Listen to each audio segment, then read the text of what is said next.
गांव शत सुंदर नाम से ही नहीं बल्कि अपने सौंदर्य और लोगों की भलमनसाहत से भी मशहूर था। खेतों में लहलहाती फसलें, हरियाली से भरे पेड़ और तालाब के किनारे खेलने वाले बच्चे सब मिलकर उस गांव को अलग ही रूप देते थे। गांव के लोग सीधे साधे थे, दिल के साफ और एक दूसरे की मदद करने वाले। उसी गांव में श्यामलाल नाम का एक आदमी रहता था। उसका काम था रोज शाम को चौपाल के पास अपने ठेले पर चिकन करी और खिले खिले चावल बेचना। लेकिन समस्या यह थी कि उसके चिकन में वैसा स्वाद नहीं था जैसा गांव वाले चाहते थे। रोजाना मुश्किल से 10 से 12 ग्राहक ही आते, वो भी नाखुश होकर। अरे भाई, थोड़ा मसाला और लाल मिर्च बढ़ा देते तो मजा आ जाता। ये चिकन तो फीका लग रहा है। हाँ अरे भाई, सच कहूं तो भूख लगी थी तभी खा रहे हैं, वरना स्वाद तो कुछ खास है ही नहीं। श्यामलाल हताश होकर बोला, अरे भैया, मैं तो सब मसाले डालता हूँ, प्याज, लहसुन, टमाटर सब डालता हूँ, लेकिन जाने क्यों स्वाद वैसा आता ही नहीं। इसी बीच वहाँ एक लकड़हारा आया। उसका नाम रामू था। अरे भाई, कल जो तुमने चिकन करी दी थी उसकी तो बात ही निराली थी। चिकन रसदार, झन्नाटेदार और चावल इतने खिले खिले कि मजा आ गया।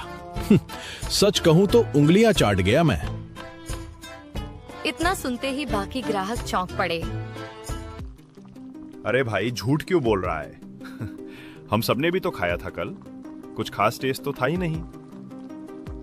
क्यों रे, तू कहीं इसका रिश्तेदार तो नहीं है जो ऐसी झूठी तारीफ कर रहा है? रामू ने गंभीर स्वर में जवाब दिया, नहीं भाई, मैं सच कह रहा हूं। मेरे लिए तो कल का चिकन बहुत स्वादिष्ट था। शायद तुम लोगों की जीभ को पहचान नहीं रही।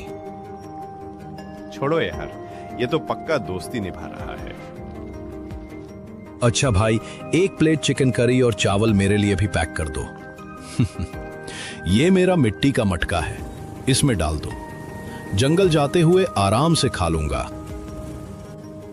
श्यामलाल ने सिर हिलाया और प्लेट तैयार की, करी मटके में डाली और चावल पत्ते में बांधकर दे दिया। रामू अपने बोझे के साथ जंगल की ओर निकल पड़ा। जंगल पहुंचकर उसने लकड़ियां काटी। थकान से उसका शरीर चूर हो गया। उसने मटका खोला और चिकन करी देख मुस्कुरा उठा। अरे यार, ये तो ठंडी हो गई। चलो, जैसे कल गरम किया था वैसे ही आज भी कर लेता हूँ। उसने पास की लकड़ी उठाई, आग जलाई और मटके को उसके ऊपर रख दिया। थोड़ी ही देर में भाप उठने लगी। खुशबू जंगल में फैल गई। गरम गरम चिकन और चावल मिलाकर उसने पहला कौर मुंह में डाला और आंखें बंद कर बोला, वाह, क्या लोग हैं गांव के, स्वाद की पहचान ही नहीं है। ये चिकन करी तो लाजवाब है। चावल तो ऐसे हैं जैसे मोतियों की लड़ियां।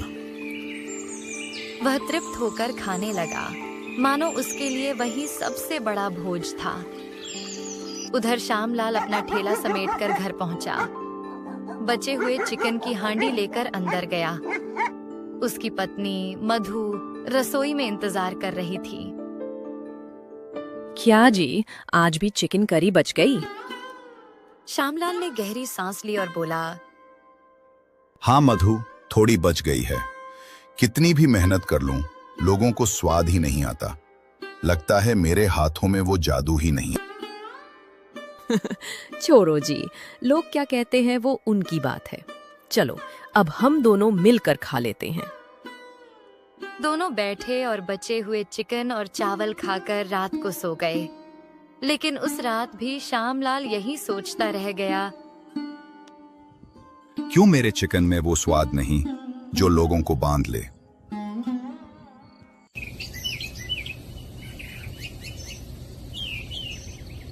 अगले दिन सुबह सुबह ही श्यामलाल उठ गया।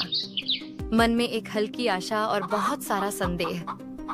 क्यों उसका चिकन कुछ लोगों को पसंद नहीं आता? फिर भी उसने वही किया जो उसकी आदत थी। चावल धोए, मसाले तैयार किए और अपने छोटे से ठेले पर आग जलाई। जैसे ही चिकन कड़क कर पकने लगा, पर उसकी नाक में कोई खास सुगंध नहीं ठहर रही थी। स्वाद में कुछ कमी थी, पर श्यामलाल ने ठाना कि आज कोई विलक्षण ग्राहक आएगा और उसकी हिम्मत लौटेगी। थोड़ी देर में एक भूखा आदमी आया, चेहरा पीला, कपड़े उटपटांग, मगर आंखों में विनम्रता। उसने धीरे से पूछा, भैया 2 दिन से कुछ खाए बिना घूम रहा हूँ, कुछ मिलेगा क्या खाने को? श्यामलाल का मन सहम गया। आज तक जिन्हें वह परोसा वे ज्यादातर शिकायत कर गए, फिर भी भूखे को कैसे इनकार करे। उसने बिना कुछ सोचे कहा, हाँ ठीक है बाबा, ले 1 प्लेट चिकन करी और चावल, खाकर बताना कैसा लगा। भूखे की आंखों में चमक आ गई। चुपचाप पहला कौर लिया, चावल और करी को मिलाया और धीरे धीरे खाया। धन्यवाद बेटा, तुमने मुझे खाना दिया। श्यामलाल को लगा यही तो असली तारीफ है, मगर मन में एक दंश भी था। उसका विश्वास डगमगा गया कि शायद उसका स्वाद ही किसी का चखने लायक नहीं। ठेले पर दिन बीतता गया। वही लकड़हारा आया, रामू। अरे भैया, आज तुम भी जा रहे हो? चलते समय थोड़ी और दे दो, बीवी के लिए भी ले जाना है। श्यामलाल ने एक प्लेट प्लास्टिक के ढक्कन में पैक की और दे दी, पर मन में सवाल उभर रहे थे। रामू रोज तारीफ क्यों करता है, जबकि गांव वाले नाखुश रहते हैं। घर पहुंचते ही उसने ढक्कन खोला और पत्नी से कहा, देखो, गांव का सबसे टेस्टी चिकन, एकदम झन्नाटेदार। पत्नी ने एक निवाला लिया, चेहरा बदल गया। तुम मजाक कर रहे हो क्या? ये तो कुछ खास नहीं, मैं इससे तो घर पर ही बेहतर बना लेती हूँ। रामू को भी विश्वास नहीं हुआ। उसने खुद भी छक कर देखा, पर उसकी भी जीभ कुछ अलग महसूस नहीं कर रही थी। दोनों चुपचाप प्लेट वहीं रखकर बेड पर लेट गए, मन में उलझन। रात भर रामू की नींद उड़ी रही। उसने बार बार वही सवाल मन में दोहराया, कल जंगल में बैठकर मैंने वही चिकन क्यों इतना स्वादिष्ट पाया था।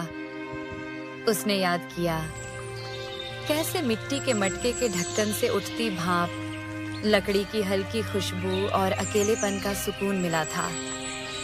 क्या यही कारण था?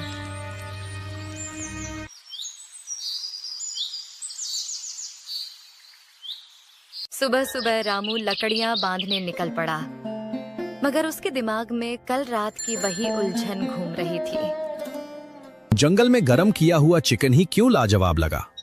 वही करी घर आकर क्यों फीकी हो गई? चलते चलते उसे ख्याल आया, शायद वजह चिकन नहीं, वो मिट्टी का बर्तन और लकड़ी की आंच ही है। वही तो खुशबू और स्वाद भर देती है। सोचते सोचते वह श्यामलाल के ठेले तक पहुंच गया। ठेले पर उस वक्त कोई ग्राहक नहीं था। श्यामलाल आलस से कड़ाही हिलाता बैठा था। रामू ने सीधे कहा, भाई, मुझे लगता है राज मिल गया है। जब मैं तुम्हारा चिकन जंगल में ले जाकर मिट्टी के मटके में गरम करता हूँ और लकड़ी पर रखता हूँ, तभी उसमें स्वाद भर जाता है। श्यामलाल ने निराश होकर सिर हिलाया। अरे भैया, ये सब तुम्हारा वहम है। असलियत ये है कि मेरे हाथ में स्वाद ही नहीं है, वरना ग्राहक क्यों ना भागते आते।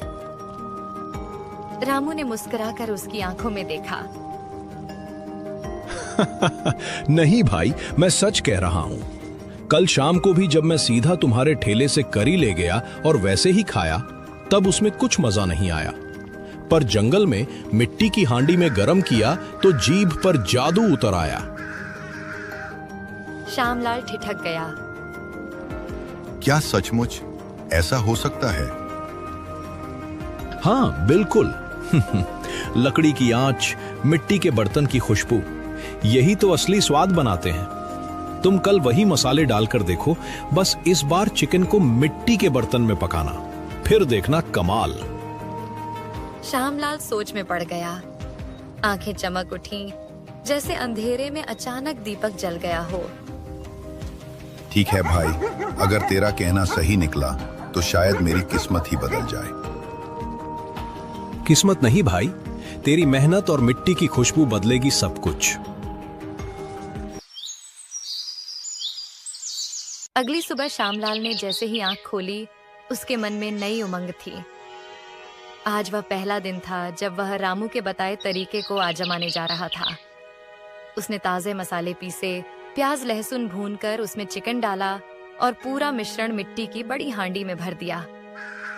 फिर सावधानी से हांडी को ठेले पर रखा और चौपाल की ओर निकल पड़ा। चौराहे पर पहुंचकर उसने धीमी आंच पर चिकन पकाना शुरू किया। थोड़ी ही देर में मिट्टी की हांडी से भाप उठने लगी और चारों तरफ लाजवाब खुशबू फैल गई। हवा में एक अलग सी खुशबू घुल गई थी। श्यामलाल खुद भी चौंक गया। अरे, खुशबू तो पहले कभी नहीं आई।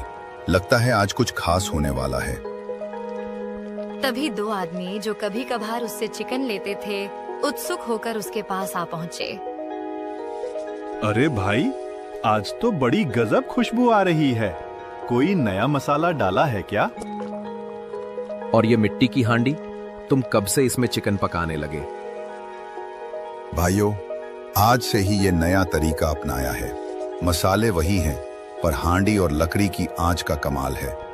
खाकर बताओ कैसी बनी है। दोनों ने बेसब्री से प्लेट ली और चिकन करी चावल के साथ छका। जैसे ही पहला कौर मुंह में गया, उनकी आंखें चमक उठीं। अरे वाह, ये तो लाजवाब है। रसदार चिकन, मसालेदार करी और चावल ऐसे कि दिल खुश हो गया। सच में भाई, किसने तुम्हें इतना बढ़िया तरीका सिखा दिया? हम तो तुम्हारे दीवाने हो गए।